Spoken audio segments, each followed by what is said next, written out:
পুরো গ্রাম জুড়ে ছড়িয়ে ছিটিয়ে আছে গ্যাসের লাইন, আর এই লাইনে ১৩০টি বাড়িতে নিরবচ্ছিন্ন গ্যাস সরবরাহ করে যাচ্ছে রাফিন পোল্ট্রি ফার্ম।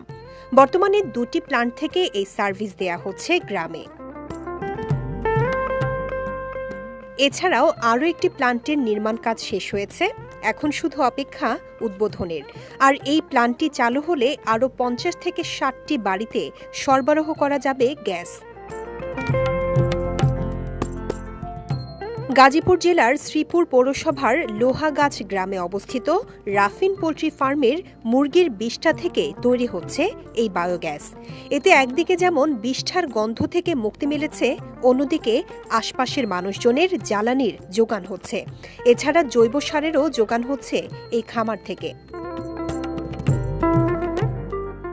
৮ বিঘা জমির উপর নির্মিত পোল্ট্রি খামারটিতে ৩৫,০০০ মুরগির বিষ্ঠা থেকে দেয়া হচ্ছে এই গ্যাসের যোগান। আর এই গ্যাস সরবরাহ করে প্রতি মাসে প্রায় ১,২০,০০০ টাকা আয় করছে কর্তৃপক্ষ।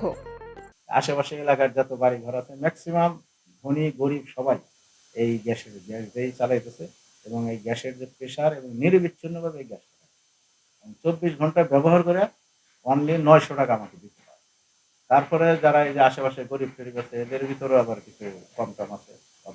আর এটার যে স্লারিটা বেরোয় এটাও আমি ১ টাকা ২ টাকা কেজি ধরে বিক্রি করছি। এলাকার অনেক লোক ১ বস্তা ২ বস্তা ৫ বস্তা ১০ বস্তা এইভাবে নিয়ে যায় তাদের ক্ষেত্রে জৈব সার হিসেবে। এটা কিন্তু একটা উন্নত মানের জৈব সার।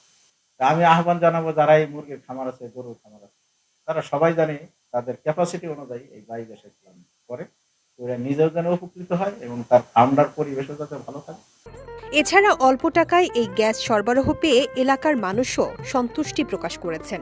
তারা বলছেন, একসময় দুর্গন্ধযুক্ত পোল্ট্রি ফার্ম এখন অনেকটাই আশীর্বাদ হয়ে দাঁড়িয়েছে তাদের জন্য, এই গ্রামের জন্য।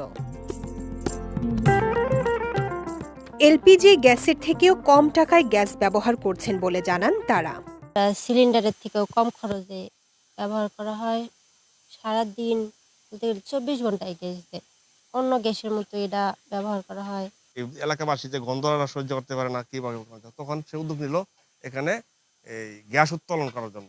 গ্যাস যখন উত্তোলন শুরু করছে তখন আমাদের গ্যাসটা কিন্তু যে বিশ্রী গ্যাসটা ছিল, গন্ধ ছিল, এটা নাই আর। এখন আমরা বিনিময় পাইতেছি কি গ্যাস পাইতেছি, যাতে আমরা এটা পাক শাক করে খাইতে পারতেছি। আর এই এলাকার মানুষ সবাই এই বিষয়ে আনন্দিত এবং উপকৃত। পোল্ট্রি গ্যাস আমরা অনেক উপকৃত হয়েছি, সবাই এলাকার সবাই অনেক দিক দিয়ে।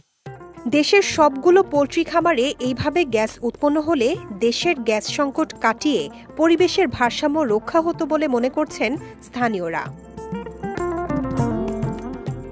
বিজয় টিভি নিউজ ডেস্ক।